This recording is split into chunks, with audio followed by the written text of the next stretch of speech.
também tem essa característica, o ansioso, ele respondeu de imediato: sim, Senhor, eu te amo. E aí Jesus disse para ele: então, Pedro, cuida das minhas ovelhas. Sim, Senhor, vou cuidar. E baixou a cabeça, satisfeito pela resposta. Até que aquele silêncio foi novamente interrompido por Jesus, que ele disse: Simão Pedro, tu me amas? Eu penso que nesse momento, eu me coloco no lugar de Pedro, e eu acho que Pedro deve ter pensado assim: gente, ou eu estou doido, ou Jesus está surdo. Porque eu respondi isso para ele agora há pouco. Será que eu confundi? Não foi isso que ele me perguntou? Porque eu respondi isso agora há pouco. Mas, dessa vez ele pensa um pouco mais. Não responde de pronto. Ele reflete um pouco mais a pergunta. E aí responde: sim, Senhor, eu te amo. E Jesus disse: então, cuida das minhas ovelhas. Apacenta as minhas ovelhas. E Pedro disse: sim, Senhor. Baixou a cabeça e novamente o silêncio se quebra com Jesus perguntando: Pedro, Senhor, tu me amas? Eu acho que Pedro nesse momento disse: não pode ser. Eu não estou louco. Jesus não está surdo. Eu é que não respondi a pergunta. Aí ele foi lá dentro. E o Espiritismo faz isso com a gente. A gente viaja lá dentro de nós mesmos. Muitos de vocês já viajaram hoje para dentro. Antigamente, na minha época, aqui é bom que não posso, quando eu gosto de usar essa frase quando estou falando para a mocidade espírita. Mas antigamente existia uma blusa chamada cacharel. Ela ficava colada no corpo, não é isso? Ela coladinha. E ela vinha até em cima, a gente dobrava, e era legal porque ela acomodava o pescoço. Acomodava toda a parte do corpo, ficava toda acomodada. Mas a blusa cacharel só tinha um problema. Na hora de tirar a blusa, ela nunca saía pelo lado direito, ela saía pelo avesso.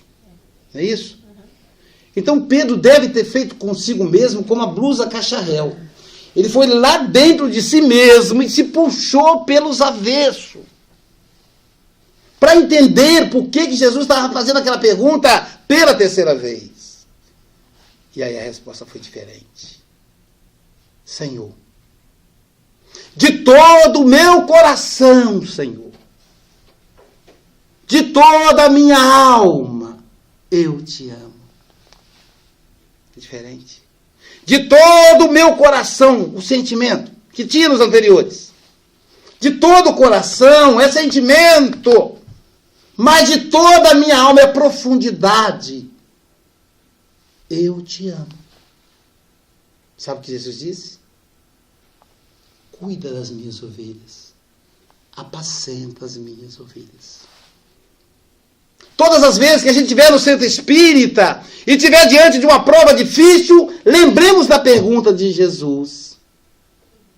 Tu me amas?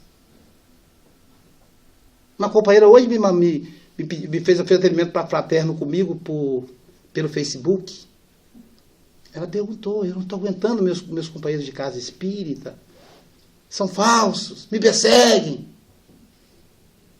É claro que essa casa espírita dela deve ser horrorosa. Aqui não tem nada disso. Né? Tem isso na casa espírita. Lugar nenhum, só na casa espírita dela. É que ela deu azar de ir para essa casa espírita, tadinha. Aí ela mesmo respondeu: eu sei que tem pessoas difíceis em todas as casas espíritas. Quase que eu falei, menos aqui em Nova York. Aqui não tem. Aqui em Nova Jersey, melhor dizendo. Não tem isso, né? Mas, enfim, é só... Aí eu disse para ela: Jesus está te perguntando, você me ama? Se você me ama, você vai apacentar, você vai levar a paz. Você vai se acalmar.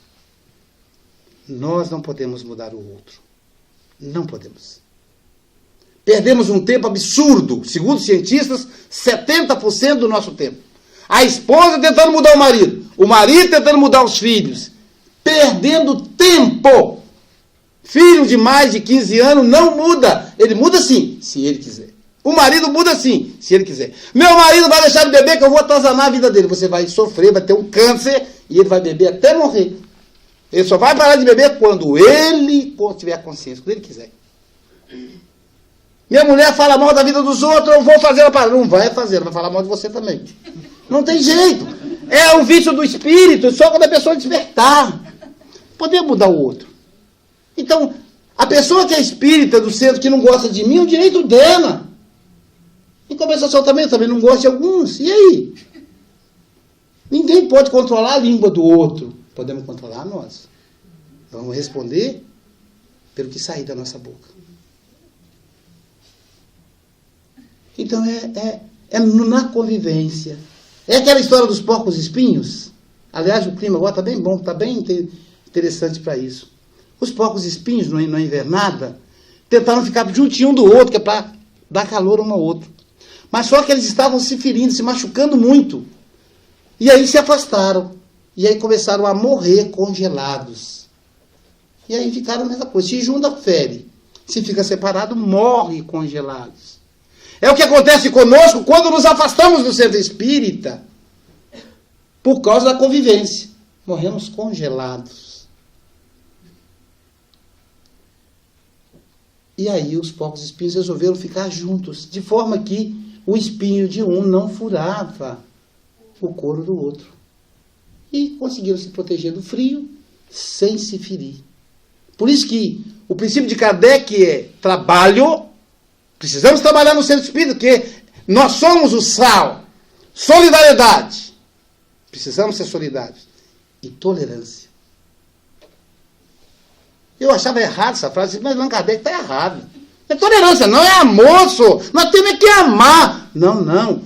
Há casos que temos que tolerar. Nós ainda não vencemos a fase da tolerância. O amor é na segunda etapa, é na próxima encarnação. Alguns casos a gente precisa tolerar. Não temos afinidade com a criatura. Sabe Deus que a gente fez no passado. É bom a gente nem lembrar disso. Graças a Deus que nós esquecemos. Para a pessoa ter uma bronca da gente pessoal, particular. Então a gente tolera, diz Allan Kardec. Trabalho, solidariedade, tolerância. E aí o terceiro tipo de espírita, para encerrar. O espírita cimento. O cimento, ele é imperceptível, ele é pó. Ele teoricamente não faz efeito nenhum, que a brita ocupa espaço, a areia se acomoda, e o cimento, ele pode até ser levado pelo vento. Mas apesar dele ser pó, ele consegue juntar a areia e a brita, e fazer o concreto, que é a base da construção do centro espírita. Então, sejamos seres cimentos, seres que agregam, seres que juntam, ao invés de separar. Essa é a função do espírita, ser cimento. E aí sim, estaremos prontos para a terceira fase do centro espírita, terceiro objetivo, a prática espírita. A evangelização espírita, a evangelização infantil, a evangelização do jovem, a evangelização do espírito desencarnado, que é a reunião mediúnica, a desobsessão. Aí estaremos prontos para a terceira fase, passando pelas duas anteriores. Esse é o objetivo do centro espírita. Mas o centro espírita, eu não posso deixar de falar do meu livro para encerrar. O centro espírita consola todas as dores. E aqui eu falo da dor, da culpa, da raiva, da depressão. Aliás, tem um livro sobre depressão do meu colega Isaías Claro. Mas tem uma dor. A dor da culpa, a dor da raiva, a dor do desemprego, né? Sentir não ter dinheiro no bolso. Mas tem uma dor que, gente, só a filosofia espírita para consolar. É o penúltimo capítulo do livro. A dor da perda de filho. Dor da perda de ente querido na infância. A dor da mãe. O livro não ficava pronto. Não ficava pronto porque o livro eu falo escrevendo. Primeiro eu sou palestrante, depois eu sou escritor. Eu trabalhei durante 15 anos palestrando. Há 5 anos, há 8 anos que eu escrevo. Então eu escrevo o que eu falo. E tento falar o que eu vivo. Eu tento viver o que eu falo também, melhor dizendo. Então, como é que eu ia falar disso? Eu sou de uma família de 7 filhos, todos encarnados. Meus pais são encarnados. Eu tenho 5 filhos, todos encarnados. Então, como é que eu vou falar dessa dor? Vou teorizar? Vou pesquisar? Não, não pode. Eu tenho que falar algo, eu tenho que escrever algo que as pessoas sintam quando forem ler. E aí, a coisa de 8 anos atrás, eu trabalhava numa faculdade, e essa faculdade montou uma escola. Então, durante a noite era a faculdade e o espaço ocioso durante o dia era ocupado pela escola. Como professor, a convenção coletiva me dava direito à isenção de mensalidade integral de um filho. E a gente, lá no Brasil, a gente tem 2 opções. Por exemplo, você tem 2 opções. Você pode ficar rico ou ser professor. Eu optei pela segunda, não sei porquê. Tem mais 2 opções. Você pode ter um filho e colocar ele na escola particular, colocar um plano de saúde para ele. Ou você pode ter 5 e não ter e o plano de saúde ser Deus e o SUS. E ir para a escola pública. Eu também fiz a segunda opção. Mas já que eu tinha direito à bolsa, eu pensei em fazer meus filhos experimentar. E aí eu procurei o diretor e disse para ele, diretor, de acordo com a convenção coletiva, eu tenho direito à isenção de um filho. Tem direito à bolsa integral. Tem sim, pode trazer seu filho. Eu disse, mas diretor, e se a pessoa tiver 2 filhos? Se ela levar um, o outro vai se sentir discriminado. E a discriminação é crime. Aí ele Mas, Aloysio, vamos combinar aqui, se você não falar para ninguém, quietinho, você pode trazer os 2. Eu disse, diretor, e se por acaso forem 3? Ele disse, aí já fica complicado, porque daqui a pouquinho, metade dos alunos da escola serão seus filhos. A escola está começando, já quer que eu dê 3 bolsas. Eu disse, pois é, mas como é que eu vou trazer 2 e um vai ficar para trás? Ele disse, então tá bom. Mas, de novo, muito quieto, silêncio, isso é secreto. Você não conte para ninguém, mas pode trazer os 3. Eu disse, diretor, e se o camarada tiver 5 filhos? O quê? Você não tem televisão em casa não, rapaz? Televisão eu tenho, mas que nem sempre ela funciona. Ele tudo bem, na verdade vai ser, a escola vai ser sua, não vai ser minha, né? Porque os alunos são todos seus filhos, mas pode trazer os 5. E eu levei os 5 filhos para lá. E os meninos ficaram felizes, igual o pinto no lixo, feliz da vida. Vivendo no meio da criançada rica, escola particular, agora passava eles, com uniforme, todo metido no pé dos coleguinhas do bairro, agora eu vou para a escola particular. Mas como a alegria de pobre dura pouco, as faculdades que foram abertas em grande quantidade começaram a fechar cursos, porque não se sustentou o projeto do governo da época. E aí, como eu dou aula de psicologia, a área de humanas foi a primeira área prejudicada. E aí o diretor me chamou e disse, olha, vamos ter que fazer uns cortes aqui, demitir, e você está na lista. Foi um susto. Eu trabalho desde os 14 anos de idade. Nunca fui demitido da minha vida. Sempre saí do emprego para ir para o outro melhor. Fui bancário do Bradesco, banco particular. Passei no concurso do Banco Estatal. Fui para o Banco Estatal. Trabalhei mais 6 anos no Banco Estatal. Depois deixei o banco para dar aula, para ser professor da faculdade. Era a primeira vez. E veio aquele susto. E aí a minha esposa disse, calma, Luiz, vamos lá. Você guarda o fundo de garantia na caderneta de poupança, tem o seguro-desemprego, a gente vai se segurando. E os espíritos também vão nos ajudar. Afinal, você trabalha com eles. Tem essas coisas. As pessoas acham que a gente sempre cobra dos espíritos. O Chico Xavier disse que o pai do Chico falou com o Chico assim, Chico, os espíritos são seus amigos aí, pede a eles para segurar a roleta, para a gente ganhar na loteria. O pai do Chico vendia a loteria. Aí eu disse, não pode, papai. Mas que amigos são esses que não podem te ajudar? Não, papai, é para ajudar os necessitados, mas mais necessitados que nós. Aí o Chico começou a chorar, o pai ficou compadecido e não insistiu mais no assunto. Então, minha esposa disse, então tá bom. E aí o diretor disse, olha, seu filho pode ficar aqui mais um ano se quiser, mas não tinha mais clima. Tirei as crianças da escola particular, voltei para a escola pública. A nossa preocupação é se essas crianças iam se readaptar, depois de 2 anos fora da escola pública. Primeiro dia, Vitor Hugo, o mais novo dos meninos, de manhã foi para a escola. Quando chegou da escola, todo mundo curioso, eu, minha esposa, e aí eu disse para ele, Vitor,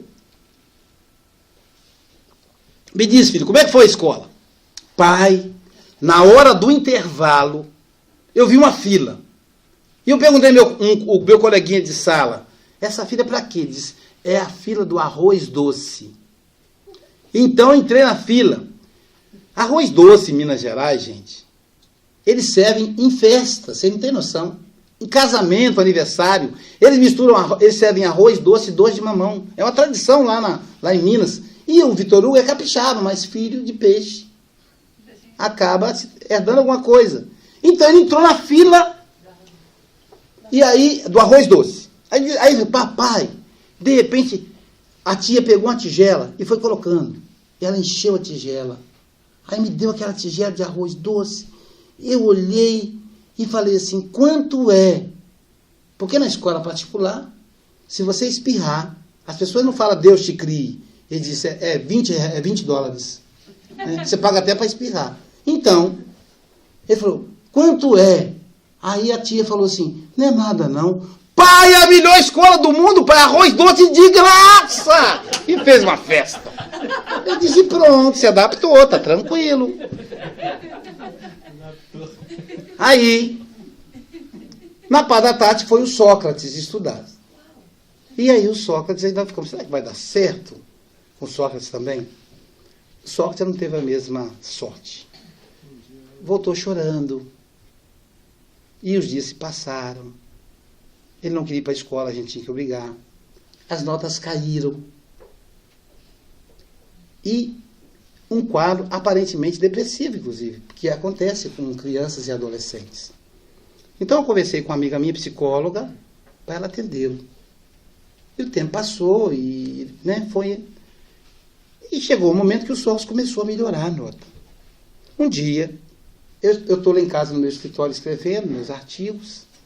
De repente eu escuto uma voz doce de uma criança dizendo assim, Sócrates.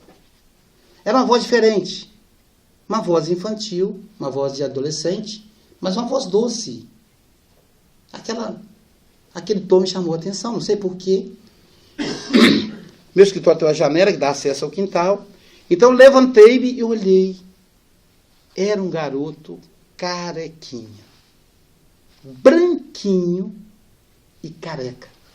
Os olhos azuis, mas carequinho.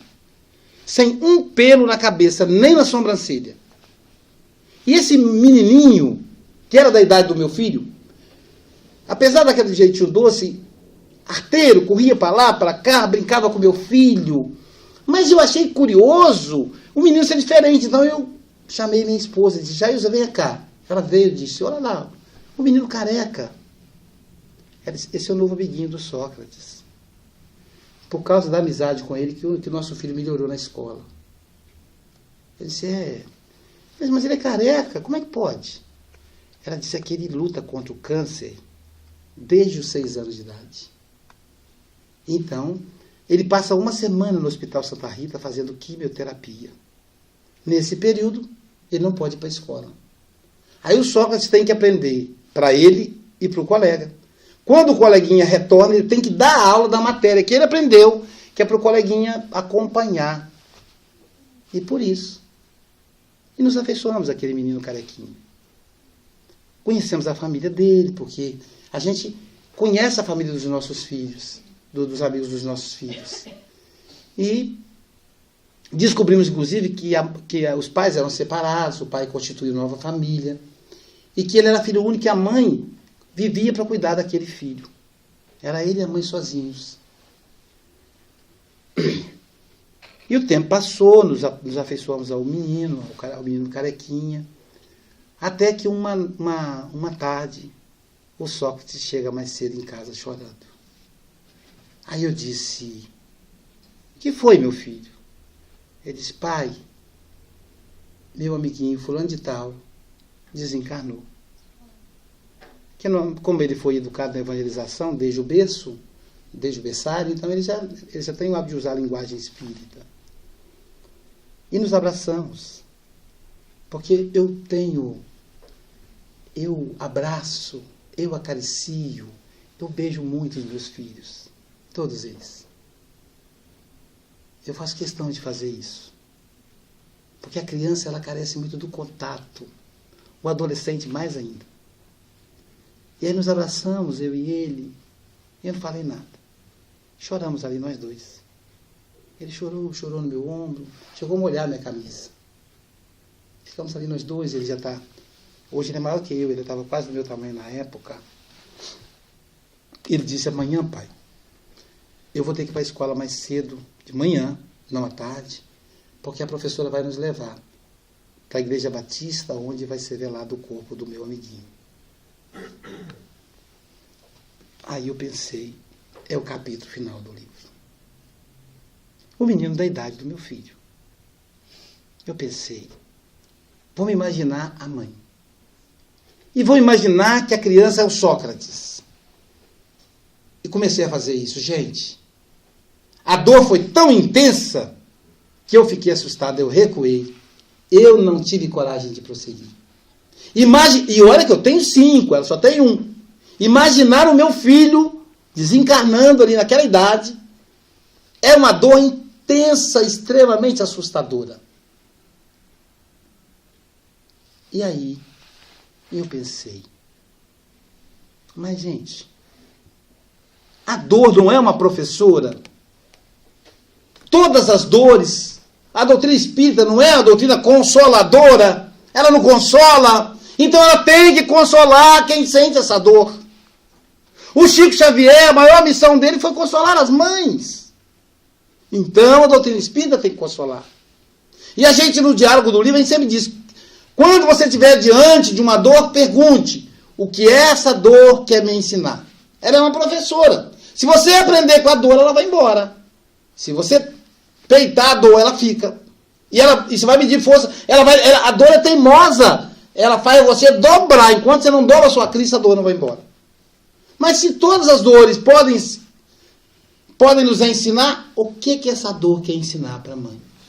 E aí eu escrevi um artigo chamado O Menino Carequinha e publiquei no jornal local. Em que eu dizia, mãe, essa dor que você sente, eu não sei qual é, porque eu não tenho condição de imaginar. Tentei, mas não consegui. Mas eu sei que é intensa. Deus tem uma razão de ser para te dar essa dor. Você tem que aprender com essa dor, ela é professora. E o que essa dor quer ensinar para você, mãe? Ela quer te ensinar que o amor é algo tão profundo, tão grande, que a morte do corpo não é capaz de destruir. Nós amamos 1, 2, 3 encarnações, 10. Não deixamos de amar. A mãe que morre, ela continua amando o filho lá no mundo espiritual. O filho que vai, a mãe continua amando o filho, estando encarnada, e o filho desencarnado.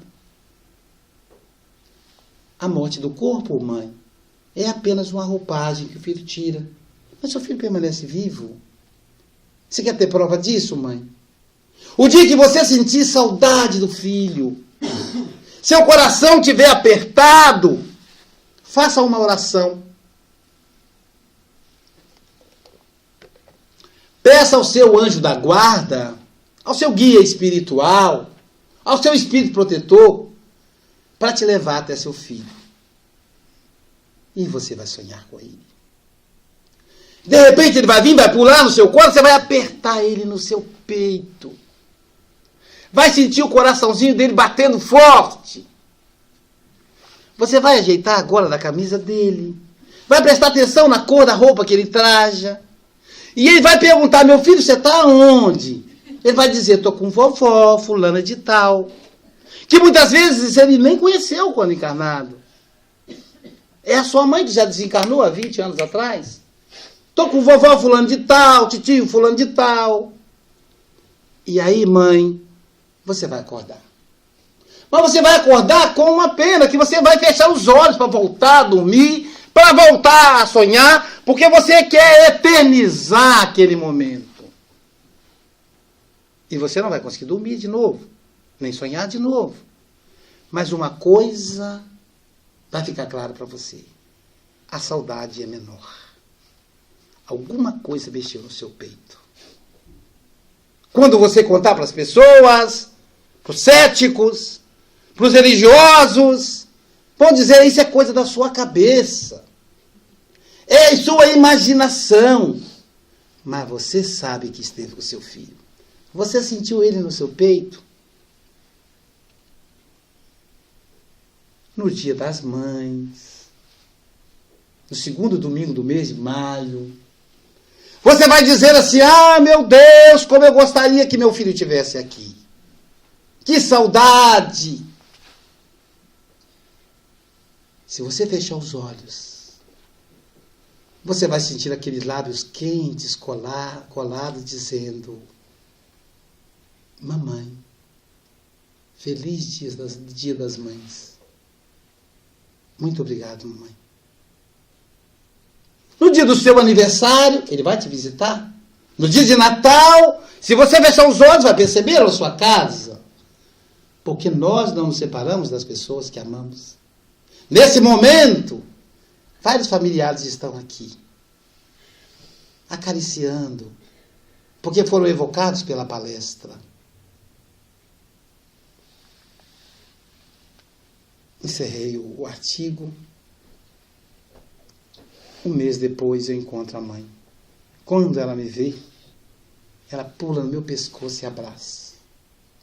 Minha esposa assistindo a cena também abraça, ficamos nós três ali, e ela chorando, e ela no pé do meu ouvido diz assim, muito obrigado.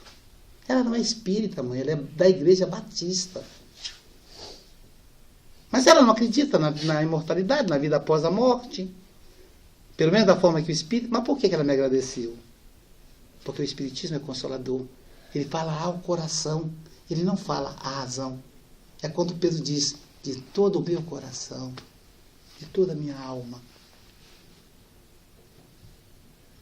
E a mãe disse assim, no último dia, no hospital, eu peguei a mãozinha magra dele, botei no meio das minhas, cheio de tubos, de eletrodos. Quando eu vi aquela mãozinha magra, eu comecei a chorar. E ele abriu os olhinhos e disse, mamãe, a senhora está sentindo dor?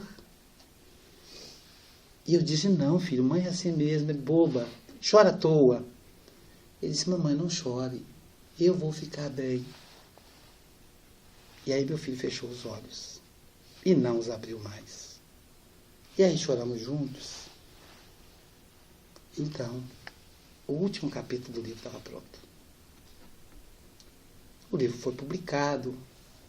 E o ano passado, no dia de Natal, esse ano eu não vou passar o Natal, primeira vez que eu passo o Natal longe da minha família, só vou chegar no Brasil dia 25. Véspera de Natal, a minha família tem uma tradição. Meus pais reúnem os 7 filhos, os genros e noras, netos. Às 8 horas da noite começamos a cantar, a declamar poesia espírita, a fazer leitura de livros espíritas.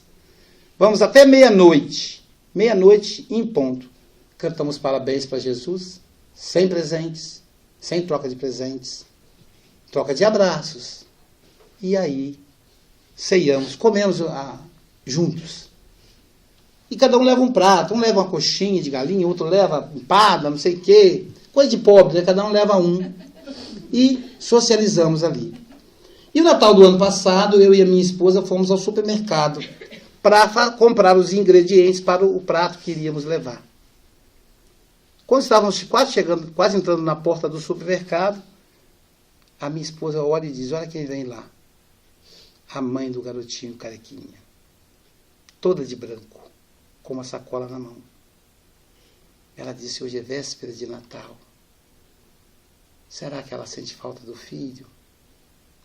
Eu disse, eu acho que sim. Vamos cumprimentá-la. Aí chegou, e as mulheres se comunicam de uma forma diferente, uma olhou para a outra e disse, Feliz Natal. Aí a minha esposa não aguentou e disse, sente falta dele? Ela disse, muito. E as duas se abraçaram e choraram. Eu chorei também junto ali. Depois que de um tempo de chorando, a minha esposa perguntou, por que a roupa branca? Ela disse, você se lembra que quando ele era vivo, eu era administradora de condomínio, formada em administração de empresas. Com a doença dele, eu precisei fazer primeiros socorros. E eu gostei da tarefa e fiz o curso de enfermagem. Hoje sou enfermeira do hospital do câncer na ala infantil. E hoje eu estou aqui na sacola, levando alguns balões, alguns brinquedinhos que eu fiz, algumas lembranças que eu fiz em casa, para a gente cantar parabéns para as crianças, com as crianças à meia-noite de hoje. Ela olhou para mim assim como um espírita geralmente faz, disse assim, será que ele vai estar lá? Quando eu olhei, ele estava passando a mão nos cabelos dela, sorrindo. Um rapaz bonito, cresceu. Como meu filho Sócrates, ele também cresceu.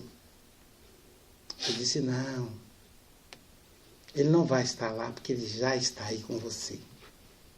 Ele vai com você, é mesmo. É por isso que eu estou sentindo essa coisa gostosa. Eu disse, e ele está aí, te abraçando, acariciando os seus cabelos. É essa a beleza do Espiritismo. É por isso que nós estamos aqui. Para ouvir, para estudar isso, mas principalmente para levar isso para outras pessoas. É por isso que somos o fermento que levei da massa inteira, ou o sal. Basta uma pitadinha de 3% para 80% poder ter acesso à mensagem.